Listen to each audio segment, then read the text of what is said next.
Bab 6 Mata Merah, Anda mabuk. Pulanglah. Aku sedang kesal sekarang. Ragendra masih berusaha berkata lembut. Oke, aku mengerti. Aku mencintaimu, ingat kita sudah tunangan. Ujar Lolita, mengecup pipi Ragendra sekilas. Setelahnya, dia keluar dari kamar dengan muka masam karena kesal merasa diusir.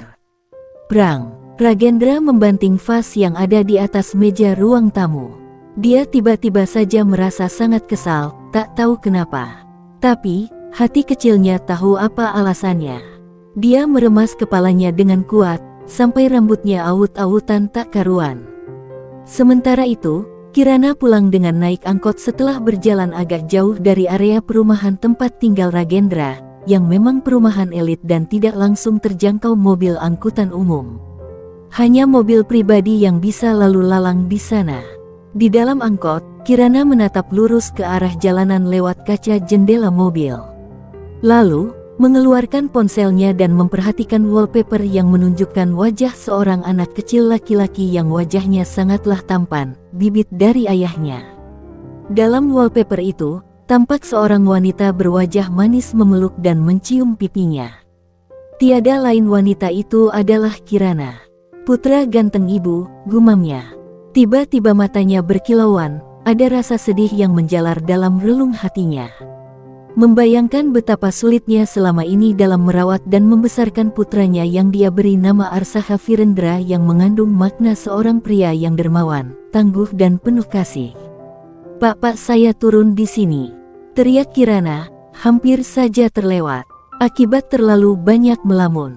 Mobil angkot pun berhenti, kemudian dia turun, membayar lalu melangkahkan kaki menuju ke rumah kontrakannya yang tempatnya cukup jauh dari jalan raya. Untuk sampai ke rumah kontrakan, dia harus berjalan kaki lagi sekitar 10 menit lamanya. Lelah memang, tapi saat melihat wajah imut sang putra yang berusia 6 tahunan itu, semuanya terbayar lunas. Ibu, pekik Arsa, itu adalah panggilan kesayangan Kirana untuk putranya. Arsa, tak kalah memekik, mereka pun berpelukan. Kirana menggandeng putranya masuk ke dalam rumah.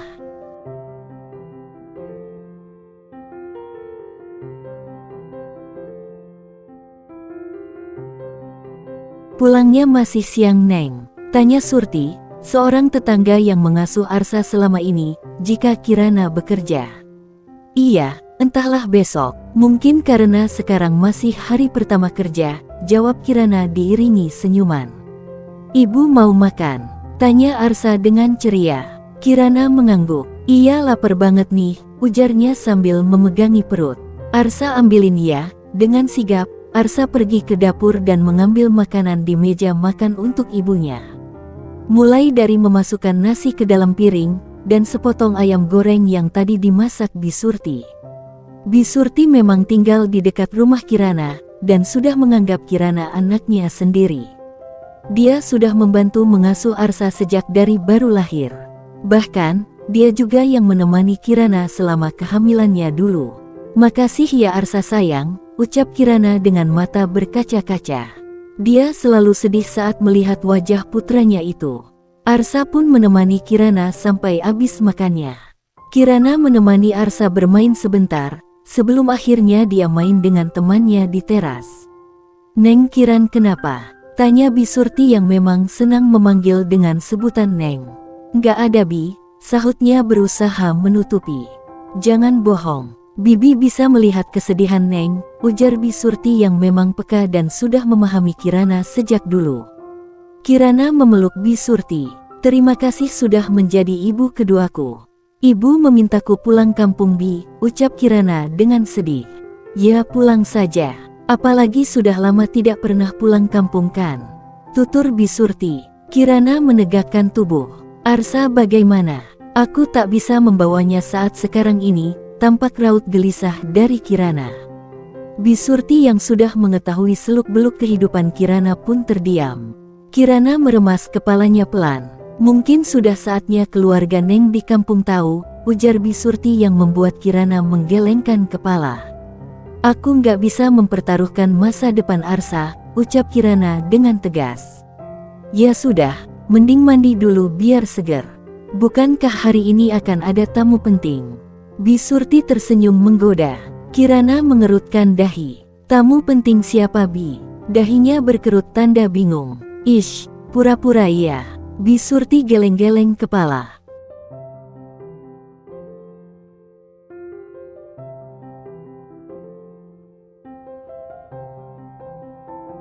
Kirana diam sejenak, coba berpikir. Sesaat kemudian, barulah dia ingat sesuatu.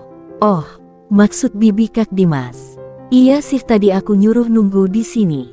Tapi, kok belum datang ya? Ujar Kirana merasa heran. Sudah kok, tiba-tiba saja terdengar suara seorang pria dari ambang pintu depan. Kirana menoleh. Kok nggak terdengar suara motornya? Berdiri dan menghampiri Dimas. Dimas adalah tetangganya sebelah rumah. Orangnya ramah dan baik, dia masih single dan hanya tinggal sendirian di rumah. Karena memang merantau dari luar provinsi. Usianya 2 tahun di atas Kirana. Cuma 5 langkah dari rumah, nggak perlu naik motor, hehe, kekeh Dimas. Kirana tersenyum simpul. Aku pikir dari kantor langsung ke sini. Rupanya sudah sampai rumah dulu, ujarnya. Ayo masuk, ajaknya. Mereka membicarakan banyak hal. Setiap hari Dimas memang suka berkunjung dengan berbagai alasan, terutama Arsa yang dijadikan alasan. Sudah jadi rahasia umum kalau Dimas memang menyukai Kirana sejak lama. Ada pasar malam di daerah dekat sini, pergi yuk, ajak Arsa, ajak Dimas. Kirana berniat menolak secara halus. Tapi, tiba-tiba saja Arsa muncul dan berteriak, "Mau! Ayo ibu kita ke pasar malam." "Aku mau, pasti seru." Tadi, teman-teman juga cerita tentang pasar malam semua, ujarnya dengan ceria. Kirana bisa melihat sorot mata ceria dan penuh harap dari mata anaknya. Membuatnya tak tega menolak, karena akan membuatnya kecewa. "Iya, kita pergi," jawabnya. Mata Arsa berbinar-binar penuh kebahagiaan. "Terima kasih ibu." Memeluk Kirana erat. "Yes, ayo bersiap dulu Arsa." Dimas tampak antusias. Arsa berteriak heboh, dia kegirangan. Dengan cepat bersiap dibantu Kirana.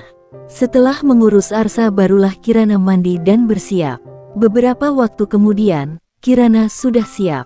Dia hanya memakai celana jeans panjang yang dipadukan dengan sweater abu lengan panjang. Rambut sengaja digerai, dan dia hanya memakai lip gloss tanpa warna, serta sedikit sapuan bedak. Namun, justru hal itu membuatnya tampak fresh dan lebih muda.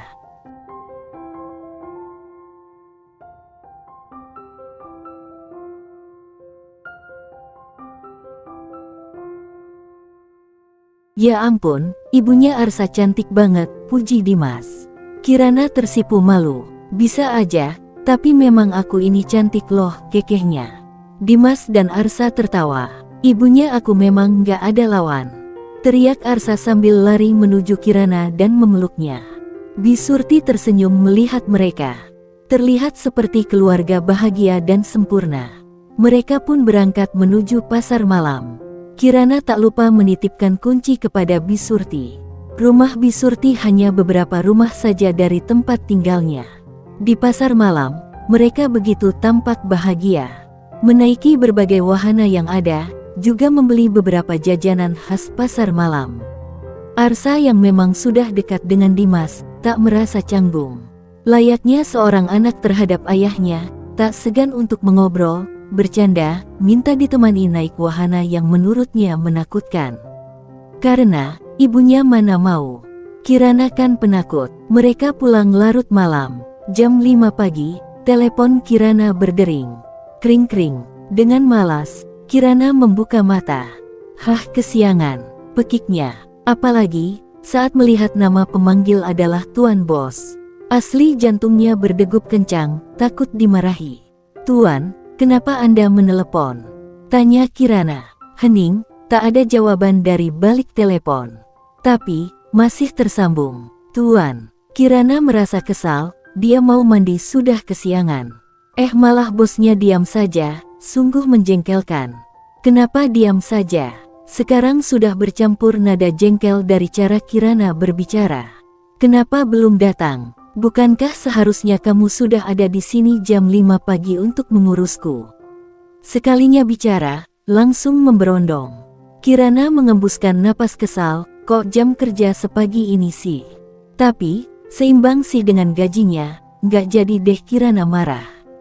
Maaf, saya kesiangan bangun. Semalam, belum selesai berkata, Ragendra sudah memotongnya dengan nada kesal. Cepat datang. Atau mau ku pecat kau, ucap Ragendra. Tut-tut, panggilan terputus sepihak.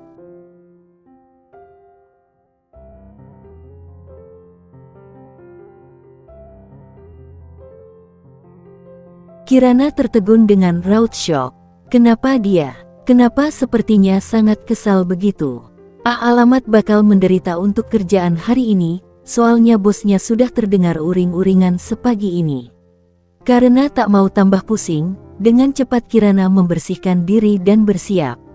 Arsa sudah ganteng diurus Bisurti, dan dipersiapkan untuk berangkat sekolah.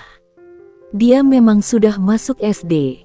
Sekolahnya tak jauh dari rumah, sehingga tak perlu antar jemput. Apalagi banyak teman yang berangkat bareng dengannya. Ibu berangkat dulu ya.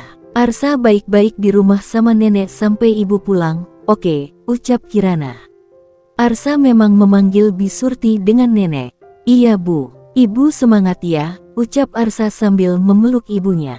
Mata Kirana berkaca-kaca, selalu saja begitu setiap akan berangkat kerja. Tanpa sarapan dulu, dia berangkat ke rumah Ragendra.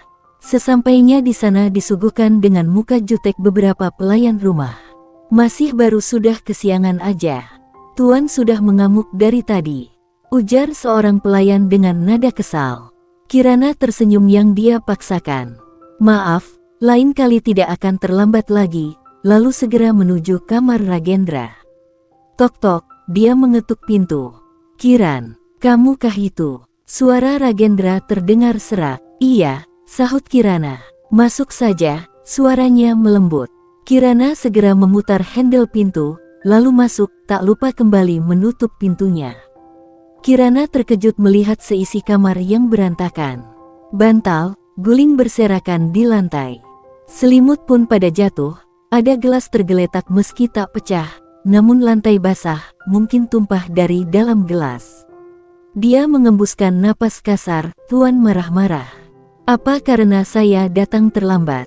Jadi sengaja ingin mengerjai saya ya? Tapi tak masalah, toh kerja saya kan babu, cibir Kirana. Ragendra tak menyahuti, dia malah buang muka ke arah lain. Kirana merasa aneh, biasanya mulutnya pedas kemarin. Kok dia mengomel, tapi malah diam saja.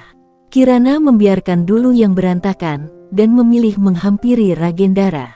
Dia naik ke atas tempat tidur dan sengaja memperhatikan wajah tuannya itu.